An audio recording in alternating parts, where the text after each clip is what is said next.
Па и од мене добро вечер на сите слушатели на Македонско радио, Радио Скопје. Па видите, да, знам за тие реакции, мислам, знам и човекот кој што реагирал на таков начин. Мислам, видите, јас со тој човек сум пријател, мислам, ако земеме сега да правиме, мислам, често спориме на таа тема.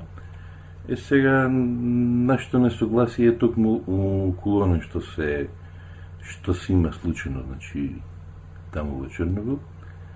А иначе што се однесува до бројките, некаде погрешив, затоа што навистина, мислам, многу бројки се вртат у глава и се случува тоа. Мислам, што се однесува до таа тема, не прав. Меѓутоа, околу тоа што како и се случило во Черногор, мислам, дека може доста да се спори на таа тема.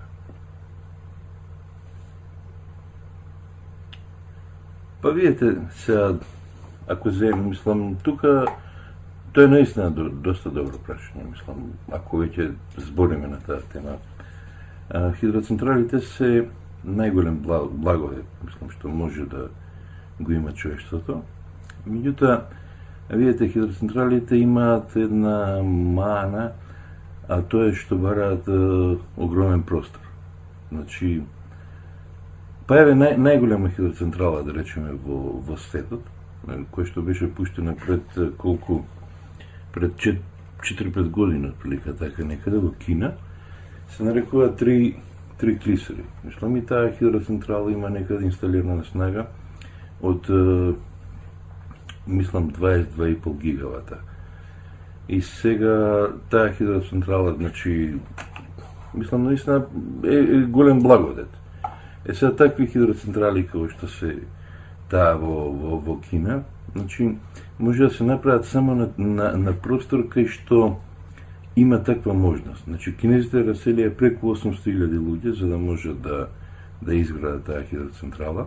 Значи, направија 2 града нови, буквално кај што тоа население го сместија таму и го кренаа нивото на реката Јангцетјан, така да таму поставија тие турбини, нивни турбини се поставија за производство на електрична енергија и денеска, да речеме, тоа е најголема хидроцентрала во светот. Сега, после неизе, као втора хидроцентрала по големина, значи онаа хидроцентрала која што се наоѓа на границата помеѓу Парагвај и Бразил, на реката Итаипу, мислам, така дека некаде се нарекува.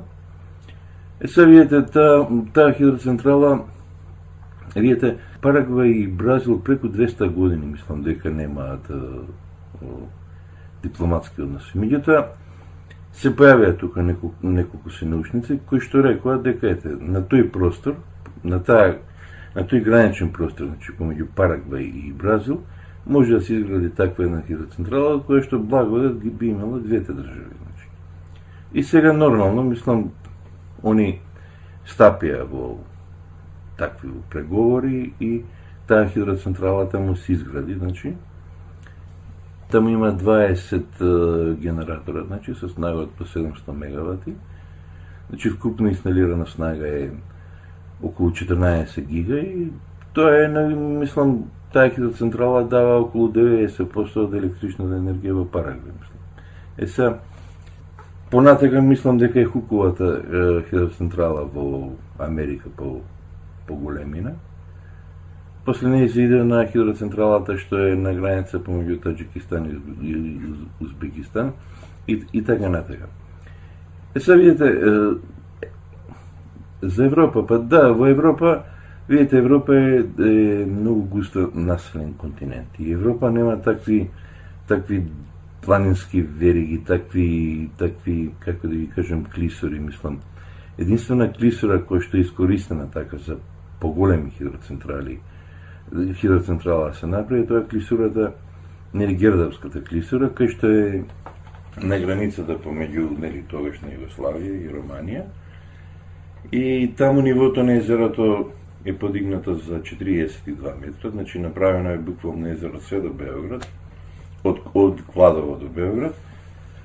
Поставени се Таму 6 агрегата по 110 мегавата, по 190 мегавата од југословенска, 6 од романска страна. Значи вкупно инсталирана снага таа има 2,2 гигавата, таа хидроцентрала. Меѓутоа, пазите, на друго место немате вие толкава голема река кој што е Дунав, мислам и една таква клисура, за да може да соберете една толкава огромна количина на вода, за да може да направите таква моќна хидроцентрала. Па, еве која спомнувате веќе во Македонија, пример еве сега ќе ви дадам, пример со хидроцентралата, последната хидроцентрала која што се направи на Козјак. Значи таму има два агрегата од по 40 мегавати, значи вкупна инсталирана снага има 80 мегавати. И сега, ако знаете, мислам, нели, сигурно сте били на тој простор, знаете дека селото Здујне мораше да биде раселено, дека куќите им беа подигнати за 100 метри погоре, целиот тој терен беше потопен и така натаму. Мислам, видите, хидроцентралите се благодет, мислам, сега која веќе правиме муавет на таа тема. Меѓутоа, они бараат услови, пример. Еве да речеме конкретно најдобри услови во Европа за таа работа има Норвешка. Значи во Норвешка има еден куп на мали такви хидроцентрали кои што на секој село си има своја хидроцентрала. Мислам, меѓутоа сите тие реки што течат кон нивните фјордови, значи таму постои, како да кажам, географска можност да се направат хидроцентрали. Разлика, пример, од овдека во Европа, да речеме, освен, ете така, на Дунав, на Волга, мислам, нема некои големи реки кај што може да се направат такви некакви големи снажни хидроцентрали. Мислам, и затоа човештвото е принудено да ги гради тие нуклеарни централи. Па, видите, што се однесува до термоцентралите. Мислам, термоцентралите го прво нивната енергија е скапа. Затоа што, нели, мора да имате вие рудник на јаглен, еве да речеме како кај нас што е во рек Битола, таму има инсталирана снага од 600 мегавати. И ко прво самите нуклеарки, самите термоцентрали се многу прљави. Значи, они испуштаат онај чад во воздухот, мислам, ја загадуваат средината и во принцип не се практични, иако се, нели, постојат некакви филтри, меѓутоа сепак пак тоа е, како да ви кажем, мислам, сите знаеме дека хидроцентралите се прљава работа. Термоцентралите се прљава работа, мислам, и се гледа повише да се оди на таа мала, на таа изградба на некакви си мини хидроцентрали, отколку на такви големи термоцентрали. Видете што се однесува па до нуклеарните централи. Значи, нуклеарките се чисти. Значи, нема никакво изфрлање на било какви штетни материи во атмосферата. Значи, ако гледаме од таа гледна точка, они се многу чисти. Но факт е дека се многу опасни. Мислам, опасни се во смисол као да не се случи нешто кое што се случи во Чернобил, во Фукушима, на остров 3 мили, на остров 3 мили и така натака. Они бараат, нив им треба многу мал простор. Значи, еве да речеме, пример, најголемата нуклеарка што е во светот, во градот Запорожје, мислам, во Украина, она зафаќа површина помала од, да речеме, нашава Скопска железарница овдека што е. Значи, на нашава Скопска железарница, кога би можеле да изградиме ние една нуклеарка, значи таму би можеле да сместиме 10 нуклеарни реактори на тој простор. Значи, од еден мал простор вие добивате огромна енергија. Значи, со таа енергија што може да се смести од таму, да речеме, 10 гига на реактори, снага на реактори, значи може да се снабдеваат, па да речем, 3-4 држави овдека на Балканот. Меѓутоа, не, видите, не може, пример, да, мислите за вода за ладење, да. Мислам, не може Вардар, да, затоа што ко прво еве сега таму се бара голема количина на вода и ко второ, пример, се бара Вардар е топла река. Значи, не е ладна река. Значи, тука би бил проблемот со ладењето на самите оние цевки кои што доаѓаат од примарната вода, значи кои што идат после повторно во надвор, внатре во самиот реактор. Па не, видете се, не можеме на тој начин да гледаме, мислам. Па да, во прошлиот серијал ја кажав колку жртви има, мислам. Според Московскиот институт, еве да речеме дека се спомнуваат и некакви си 400.000 жртви, мислам. Него еве да пример да речеме дека од последниве 30 на години или 40 од последица на нуклеарните централи, пример, загинали и милион луѓе, пример. И два, мислам, сега малце правиме некоја моробидна математика, меѓутоа, еве, ја вас би ве прашал, пример, колку луѓе страдаат од автомобили. А пак секојдневно се отвараат се повеќе и повеќе фабрики за автомобили, мислам.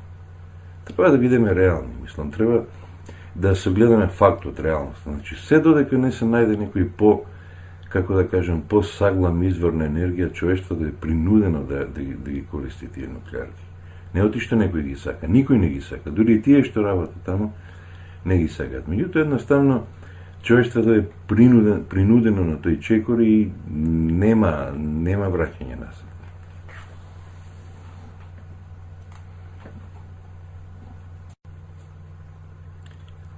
Па видите, токму таа причина, значи човештвото е принудено да ги гради тие нуклеарни централи. Затоа што, видите,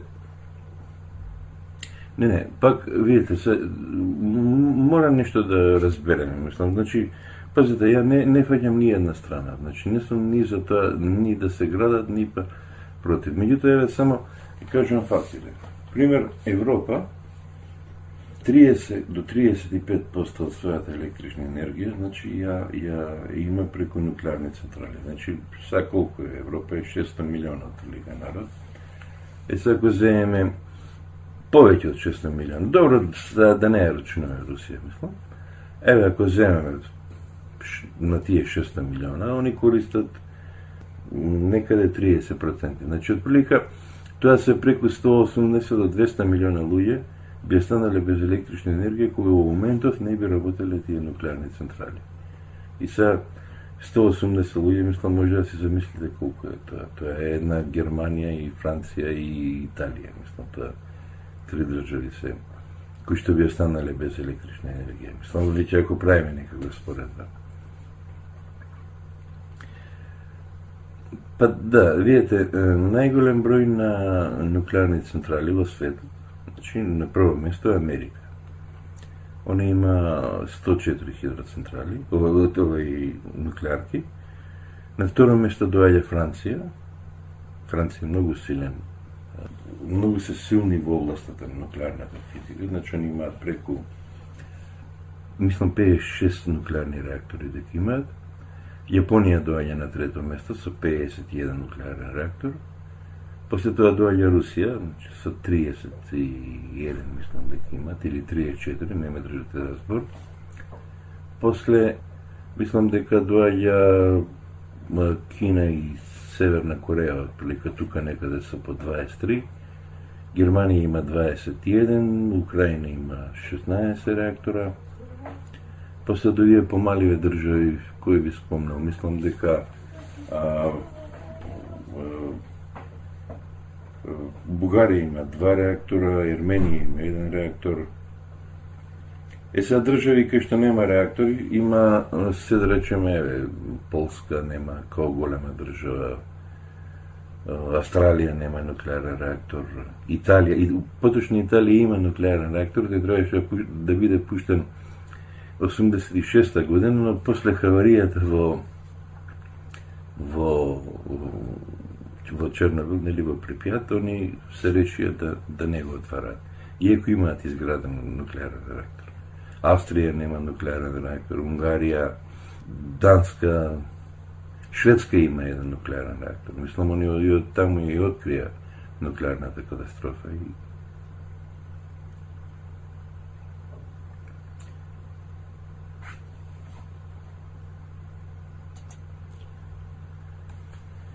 Па, видите, мислам, убаво беше и он да учествува сега тука околу тој спор, да пазите на работа, мислам, каде е спорот тука? Ви реков, јас се познам со тој човек. Мислам, спорот е у тоа што околу тоа што се случи во Чернобил. Значи, мислам дека Советскиот сојуз во тоа време реши да прикрие вистината. Значи, постојат две варијанти. Значи, кој што, за тоа што се случило на тој датум. Сега, мислам дека редно беше и он да биде тука и можевме да контрираме еден на друг, мислам, со тезите околу тоа што тоа се случило. Па, вие, да, погрешивте, мислам, која рековте 25. Меѓутоа, ако земеме, всушност и не погрешивте вие. Затоа што хаваријата се има случено на 26. април во 1 часот и 23 минути, значи по украинско време. Сега ако земеме по средноевропско време, односно овде како што е кај нас, хаваријата била на 25. април. Значи не погрешите вие со датумот.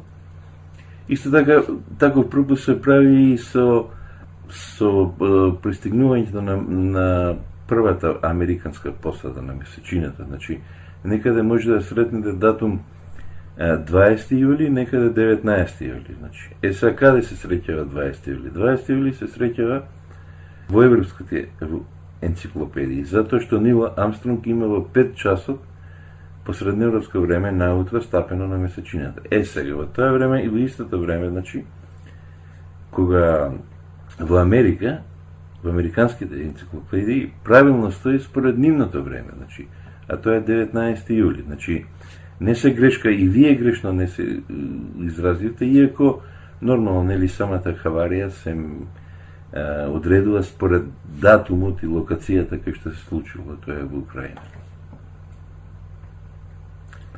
Па видите, во прошлиот серијал која зборевме, нели, околу тоа на кој принцип работат нуклеарните централи. Значи, сега ќе се потрудам да не би сакал пак повторно да го многу детали, меѓутоа сепак ќе се потрудам така на малце поопширно да кажем, пример на кој принцип работа.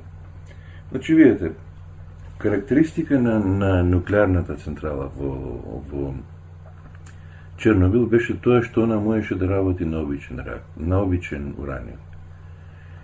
Сега, каде се врши тоа сагорување на тој ураниум? Значи, сагорување на тој ураниум се врши во реактори. Па, видите, сега ќе се обидеме, мислам, така накратко да ви објаснам што е реактор. Мислам, реактор е една посуда, мислам, замислете си го како еден огромен експреслонец, мислам, оно што е за готвење, као ова студио, што е, да речеме, уште 4-5 пати поголема. Значи, целиот он е направен во бетон, нормално, со армиран бетон, мислам, за да не може да тек така да се случи било каква хаварија, заштитена неколку пати со оловни плочи, за да не може, значи, све она радиација што е внатре да излезе надвор, затоа што оловото ги собира, мислам, ги сопира радиацијата. И сега, она што е најважно, значи, на самиот реактор е тоа е неговиот капак. Значи, целата електроника и све она што се случува, сите оние битни елементи, оние горивни шипки, оние заштитни шипки, шипки за брзо гаснење на реактора, се наоѓаат на неговиот капак. Мислам, конкретно ќе го земеме реакторот во Чернобил. Значи, реакторот во Чернобил е посебен тип на реактор, мислам, значи, кој што спомнав, називот му е RBMK. Значи, тоа е еден доста солиден тип на реактори и ден денеска има такви реактори кои што работат. Значи, во Курск, во Ленинград, во Санкт Петербург, значи, се уште таму има 4 такви реактори со ова. Во Литванија имаше нуклеарен реактор кој што беше најснажен со таков модел. Значи, имаше снага од 1,5 гигават, меѓутоа Европска заедница го, мислам дека го затвори тој реактор во нуклеарката во Инглинија во Литванија.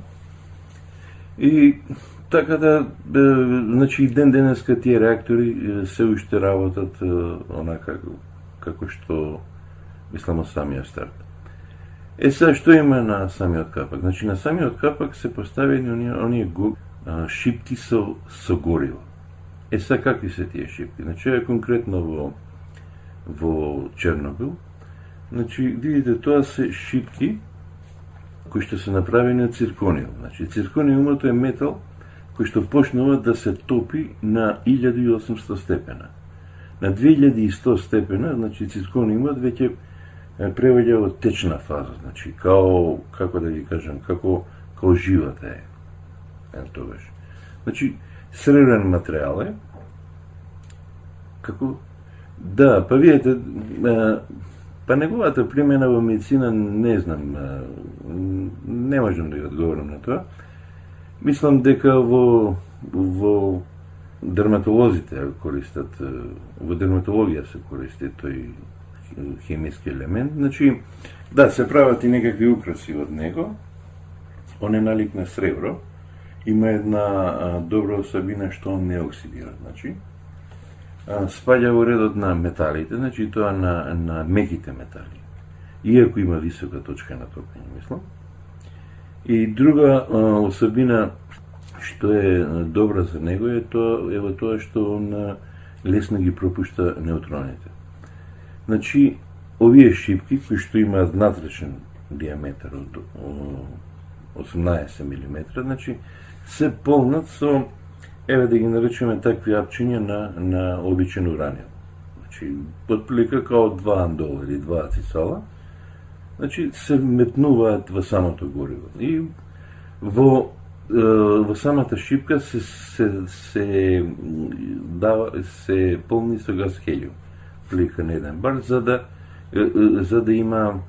да можат неутроните полесно се движат, односно процесот на нуклеарна физика, на нуклеарното цепање на самото јадро, тука потпомага и хелиум. Сега вакви шипки мислам дека сега не ме држите за збор, дека во нуклеарниот реактор во Чернобил има 235. Сега на тие 235, една третина од шипките, значи тие се шипки, заштитни шипки, значи кои што служат за контрола на неутроните. Значи со подигање и со спуштање на тие шипки се контролира протокот на неутроните во самото гориво. Значи тоа ви е она што ви рекле онака, како да кажам, со шоферски речник. Значи со тие шипки кои што се направени претежно од иридиум, од сребро, од кадмиум, значи од сите хемиски елементи кои што лесно го абсорбираат неутронот, од графит. Значи тие со нив се додава или се одзема гаста, онака како што би можеле да кажем, мислам, со еден шоферски речник. Значи со нивно подигање се врши поголем проток на неутроните, така се зголемува и снагата на самата нуклеарна централа, а со нивно спуштање се затвора нуклеарната централа. Значи се затвора тој проток на движење на водата. Сега, што на самиот долен дел од реакторот, значи има влез на вода. Значи таа е дистилирана вода, која што има 12% на борна киселина. И самата вода во нуклеарниот реактор, значи служи како модератор, односно успорувач на неутроните. Пример, ако не би било таа вода, значи неутронот многу брзо би се движел и со тоа не би можел да изврши цепање на јадрото на ураниум. Значи, самата вода тука служи као модератор, односно успорувач на неутроните. Сега, на горниот дел, значи, од реакторот, постои излез на таа вода. И сега, оваа вода што се внесува, значи, откако ќе се вклучи нуклеарниот реактор, значи, настанува до грејење на горивото. И са, откако во долниот дел, значи, постојат мотори, снажни мотори, кои што ја туркаат таа вода. Значи, ја туркаат под притисок од 150 бара. Самата вода, значи, откако поминува поред тоа гориво, значи, она се загрева на 350 степена. И сега она загреана на 350 степена, значи таа вода. И под притисок кога е од 150 бара, она е во течна состојба. Значи не е пареја. Пошто, не видите, самиот притисок од 150 бара водата ја претвара во течна. Значи таа пареја ја претвара во течна вода. И сега, тоа е така наречена примарна вода. Значи таа примарна вода е од затворен тип. Таа примарна вода, значи сега излегува надвор во друг еден сад, каде што постои обична вода. И сега таму таа е испреплетена, значи во форма на спирала. И сега таква загреана, тие загреани цевки, ја греа таа вода. Значи таа вода како ќе се загрее, се ствара пареја и парејата се носи, значи преку цевоводи, се носи право директно на турбините. И турбините почнуваат да се вртат. И обично за производство на како што се вртат турбините, они се врзани на една совина, се вртат некаде отприлика околу 59 пати во минута, значи на нив има поставено ротор, на роторот има статор доаѓа, таму се создава магнетно поле и напон некаде од околу 15.000 волти, кој што после се носи на трафостаници, се качува на 40.000, па на 100.000, па на 400.000 и веќе се пушта во градска мрежа. Значи, тоа е тој основен дел. Сега, откако спомна, тој резервоар, значи, каде што се произведува пареја, тоа е секундарна вода. Сега, таа примарната вода, значи тие шипки што се поминуваат низ тоа, меѓутоа оние одат, излегуваат и повторно мора да се вратат во реактор. Значи таа вода. Значи нема мешање на примарната со секундарната вода. Мислам, не знам дали сум јасен. Пошто примарната вода е радиоактивна, а нема никаков додир со оваа вода. И сега, откако ќе излезе таа вода, значи, она се носи во езеро или во река, исто така е таму направена спирала, за да што поголем простор зафати, за да може што побрзо таа вода да се олади. И веќе кога ќе дојде ваму на моторите, значи она има температура некаде од 55 до 60 степена. Значи со таа температура она повторно влегува во реакторот и повторно, значи, тој круг се прави. Значи тоа е еден круг кој што нон-стоп се прави. Значи таа вода што е внатре во реакторот, значи се менува со самото менување на урановивите шипки. Значи тоа отприлика трае некаде после година и пол. Отприлика нуклеарките работат година и пол и после доаѓа до менување на горивото, на водата, на се врши ремонт и така натаму. Сега, значи, све тоа е во реду, мислам.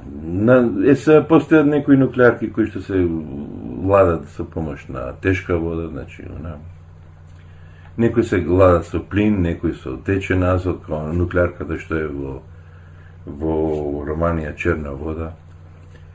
И сега, значи, процесот тука, како да ви кажам, завршува, мислам, што е се однесува до овој дел, мислам дека ви е јасно. Сега, каде е спорот, мислам, тука со професорот кој што се јави? Спорот е околу тоа што се случило, значи, во Черногор, на тој 26 април.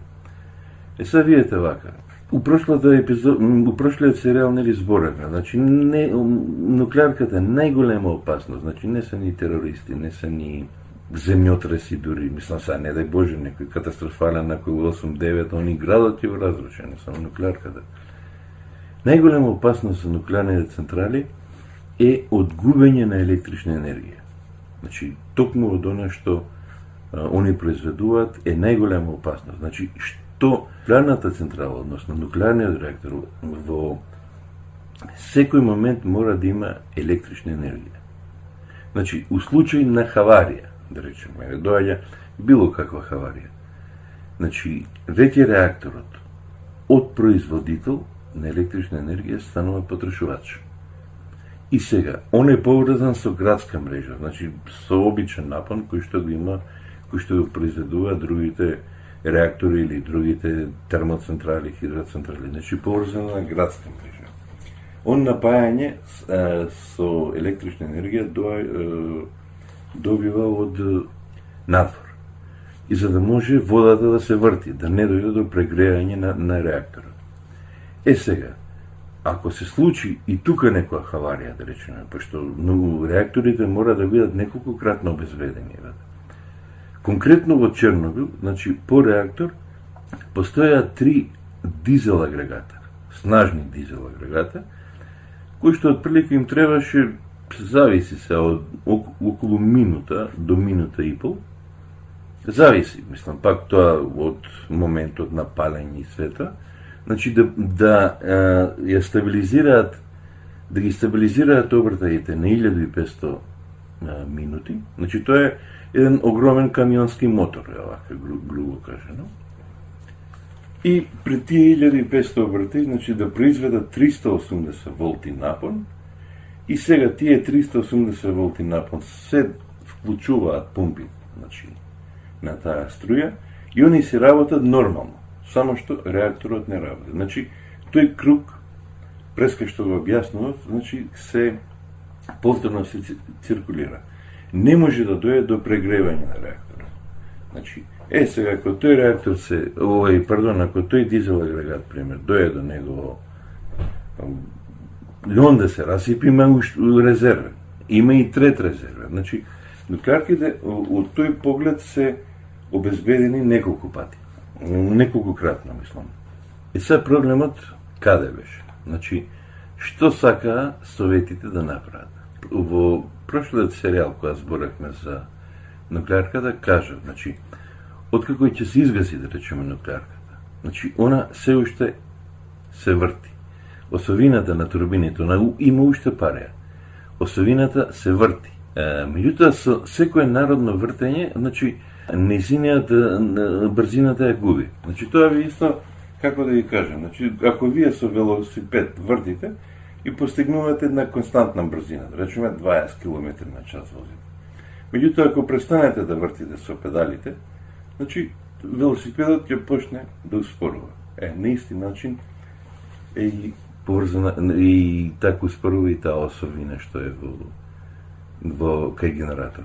Сега, советите конструираа еден посебен систем, значи, со кој што со намален број на обртеи, они да можат да произведат електрична енергија за период од 3 до 4 минути, додека се вклучат дизел агрегатите. Зашто видите, периодот додека се вклучи дизел агрегатот, значи, отприлика снагата на реакторот може да му се покачи од 10 до 15 степена. Значи, ако работи на 500 мегавати, снагата може да отиде, пример, и до 550, па и 600 мегавати. Ако работи со 900 мегавати, значи, веќе е во опасност реакторот.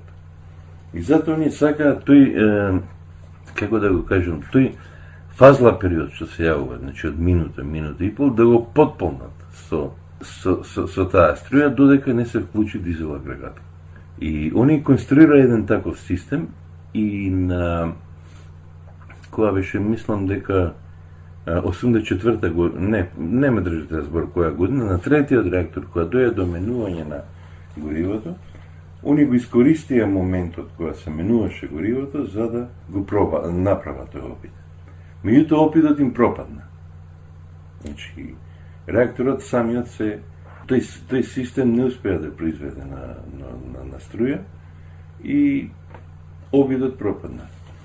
Сега, овој реактор беше планиран да се гасне. И од таа причина ни гледа да го искористат моментот кој ќе се изгаси, за да го направат тој обид. Значи, обидот е закажен за 25 мај, утрото. Меѓутоа, на 25 април. На тој 25 април испаѓа од систем една друга голема термоцентрала во Украина. И тогаш се јавува недостаток на електрична енергија.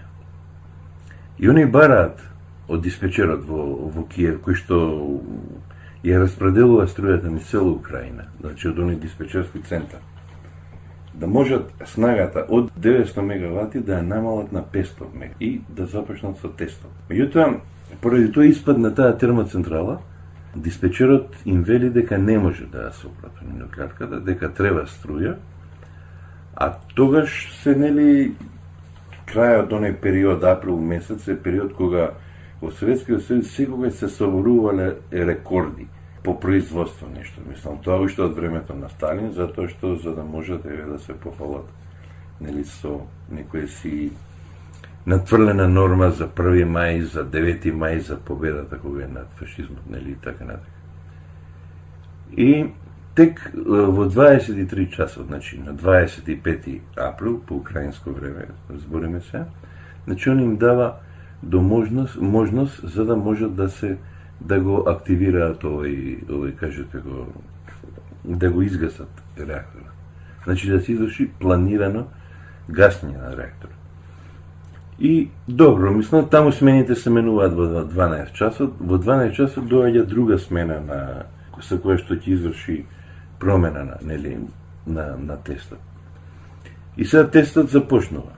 Значи, прво, што се прави? Снагата на реакторот од 900 мегавати, значи, се спушта на 500 мегавати. Тоа е 50% од снагата на реакторот. И тука е она што спорот што се прави, кој што никој никогаш не го објасни тој момент. И видите што се случува тој момент, мислам. И ден денес не е разјаснет. Еве вака, у јавноста се даде дека тогаш кога е симнат на 500 мегавати у реакторот, снагата на реакторот, е вклучен оној автоматски систем за автоматска контрола на реакторот. Значи, он да работи на 500 мегавати. Снагата да не му паѓа. Значи, овие да буквално се седат на страна и да го контролираат. Тоа ви е исто како она што имате на коливе, да ској темпомат, нели? Вие кои ќе уклучите темпоматот, пример да ви работи на 3000 обртаи, и сега тој темпоматот ја држи гастан, нели, секогаш на тие 3000 обртаи. Значи, тоа е обично, нели, кога се вози на автобус.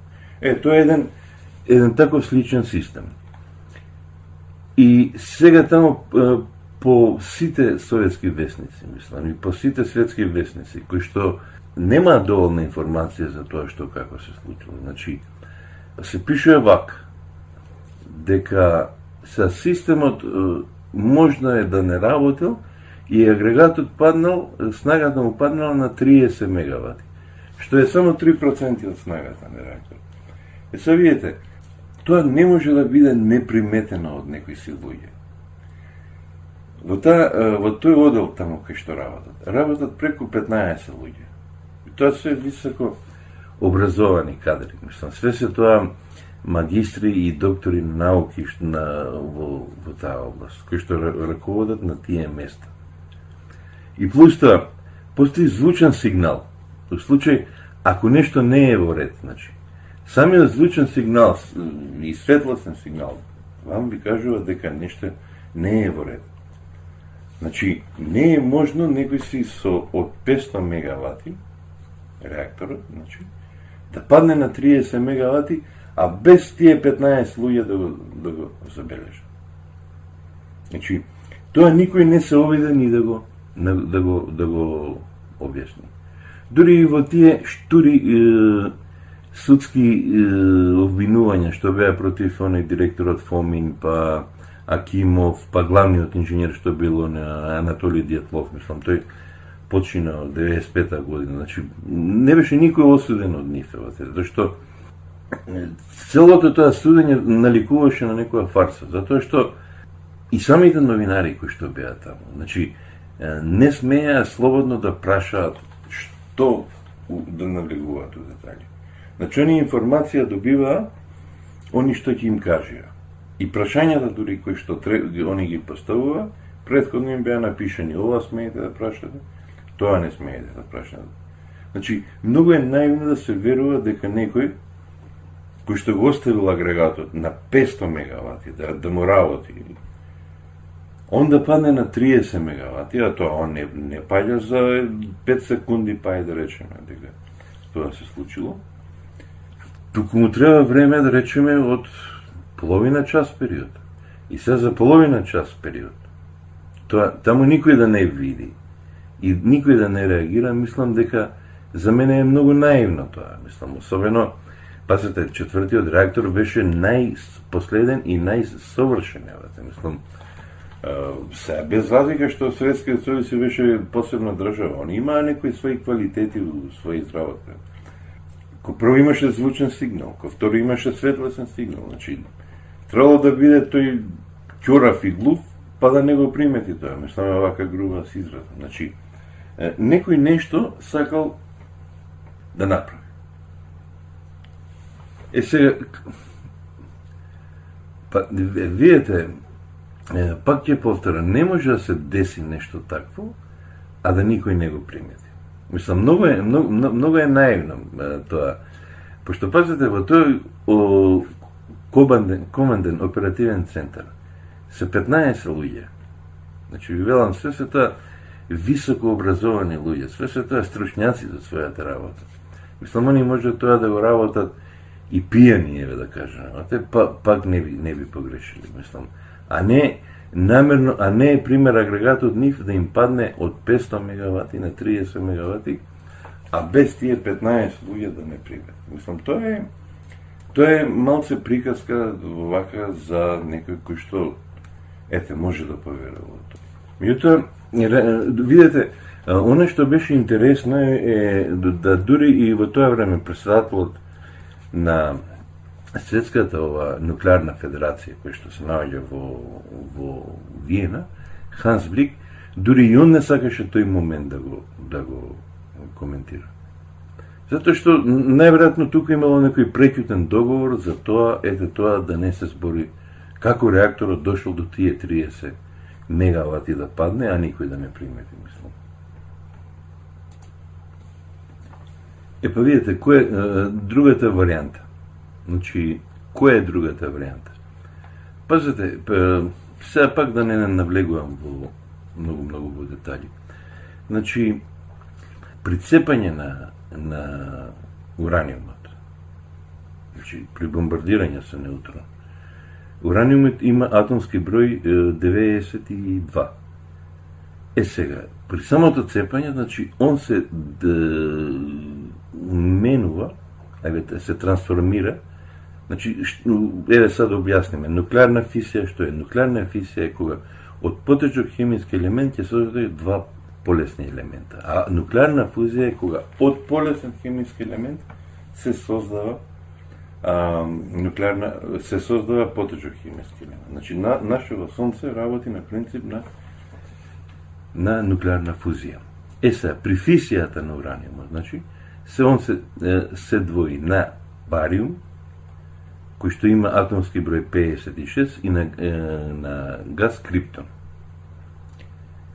Значи, 56 и 36, значи, и се 92.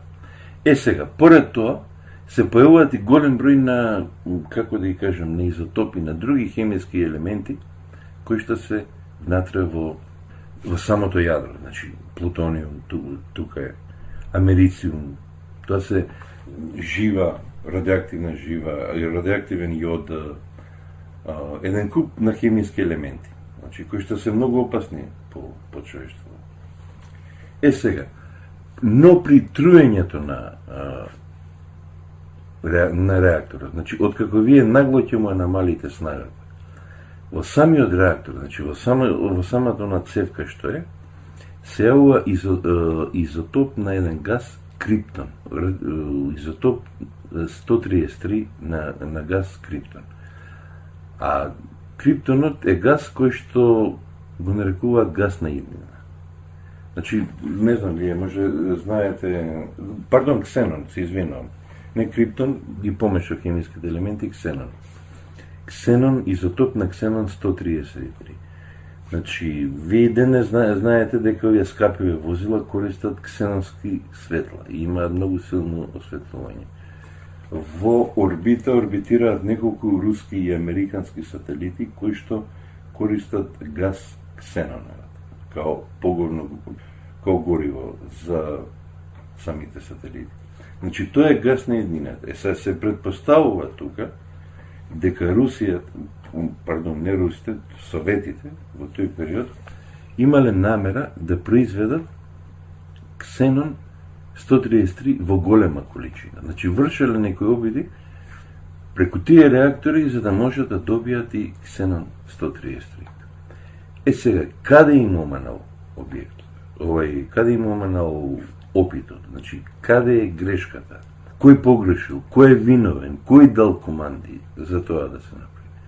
Мислам дека во наредниве 50 години, значи, се додека не се отварат советските архиви, а советските архиви и ден денес знаеме дека руските архиви многу тешко се отварат или се отварат токму некои елементи кои што им идат само во прилог на нив, а не против нив. Значи, тек тогаш може да се дознае правата вистина. А она што се пишува во весници, значи, као што може да прочитате по разни енциклопедии, или некој рекол вака, некој рекол онака, па овој додал, овој одземал, значи, тоа е се само... Па, видите, не е верно тоа. Пазите, при нас се случува да отидат новинари кои што никогаш не ни виделе, не ни знаат нуклеарна централа, или не ни знаат како ще произведе струја, да пишуваат на таа тема. Значи, не, пазите, и ден денес како вие отидете и прашате некои високи луѓе таму, они нема да ви кажат на таа тема. Значи, таму се молчи кога се работи за тоа, мислам. Ако им се спомне таа варијанта на добивање на изотоп на ксенон 133. Па, да, видите, да, во прошлиот серијал нели го спомнав тоа, мислам, за таа опасност што имаше Европа. Па да, добро, малце подетелно ќе кажам. Значи, светите видеа прем фрлаа песок. Видеа дека нема шанси. Дека самите минерали се топат кога фрлаа. Па после почна да фрлаат олово врз агрегатот. И што направија тоа при тоа фрлање? Значи, они направија една исто полоша работа. Значи, во самиот реактор, мислам како да ви кажам, откако го обвија со олово, нуклеарниот процес тука не завршува.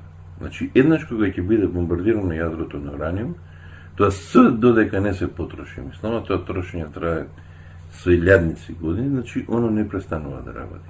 Значи, они направија на ефект на, како да го кажам, као, да речеме, кога на топла шолја со чај, вие ќе прекриете со некоја тасна. Значи, што правите? Во моментот вие заробувате топлината. Така и русите, советите направија кога фрлија олово врз тоа.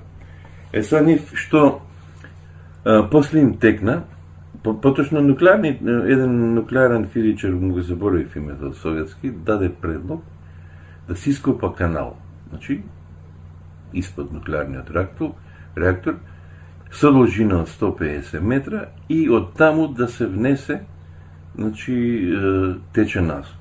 И со помош на течен азот да се олади реакторот. Значи, она јадро што е внатре во реакторот. И на тој начин, значи, они успеа да внесат некако течен азот и да го оладат самото јадро што е внатре на ураниум. Меѓутоа, тоа јадро и понатака продолжи да работи. Сега, на местото кај што лежеше тоа јадро, значи, кога дојда пожарникарите да гасат, они пожарот го гасеа со вода. А испод самиот реактор има два огромни базена. И тие огромни базена се напунија со вода, таа вода што беше изгасната. Сад зидот кај што е, нели, кај што стои реакторот, испод него има базен. И сега тука требаше да, мислам, не требаше, самата, кажете го, топлина, која што достигнува и некаде до 3000 степени, почнува да го топи бетонот како минерал, ме разбирате? И сега он почнува да го нагризува. Тоа беше некаде после големата парада на Москва, што е, значи, некаде отплика 15 мај.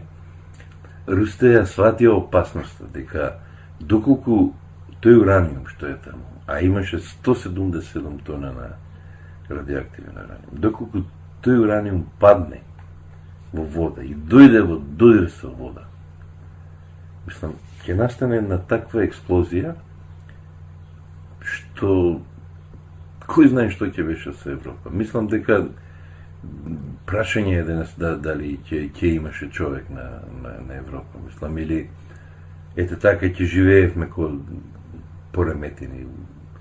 Зашто, пазите, у прошлиот серијал направив споредба, значи, бомбата во Хирошима и Нагасаки е играчка во однос на таа експлозија. Значи, бомбата во Хирошима имаше снага од 10 килотони, а овдека од 3 до 5 мегатони. Значи, може да замислите колкава сила би било на таква експлозија.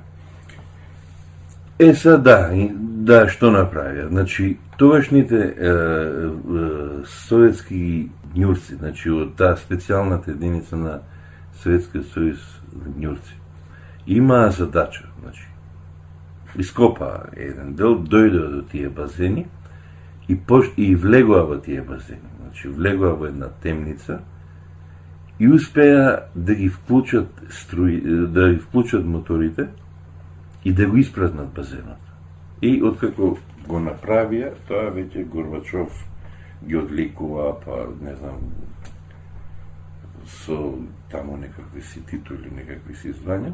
И после 2-3 недели откако пуштија една посебна специјална камера на Sony, мислам, ја има таа слика на телевизија, се видело дека лавата го пробила бетонот и влегла во резерварите.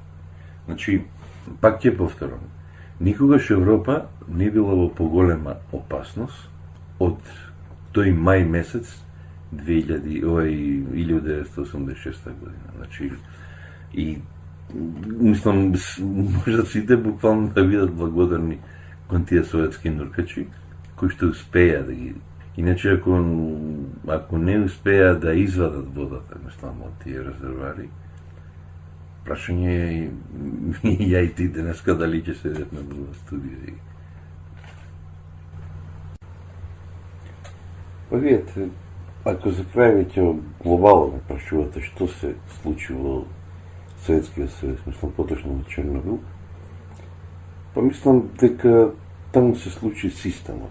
Значи, оној диктаторски систем што владееше во Советскиот сојуз. Мислам, ако ви текнал во минатата емисија, кога го спомнав Крушчов, која спомнав неделината катастрофа. Значи, видите, многу е лошо кога политиката ќе се замеша во науката. Значи, особено во луѓе кои ќе се замешаат во некоја област од која што немаат никакво познавање. Значи, тоа се случи во Советскиот сојуз, тоа се случи во Чернобил, во многу други случаеви.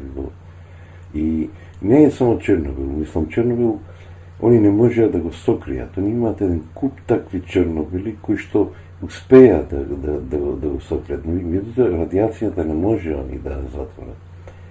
И всушност Чернобил беше оној последен удар на Советскиот сојуз во таа студена војна, каде што нормално он пропадна. Значи, и нормално после 3 години, после уливањето на Берлинскиот зид, падна и тој систем, значи падна тој еден тоталитаристички систем.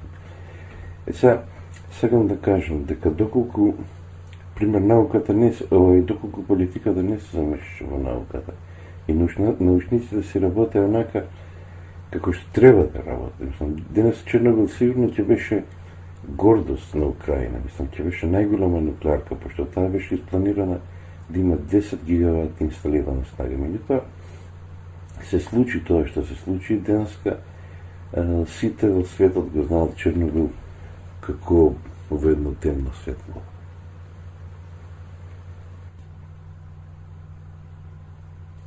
Па ви благодарам и на вас што ме поканихте.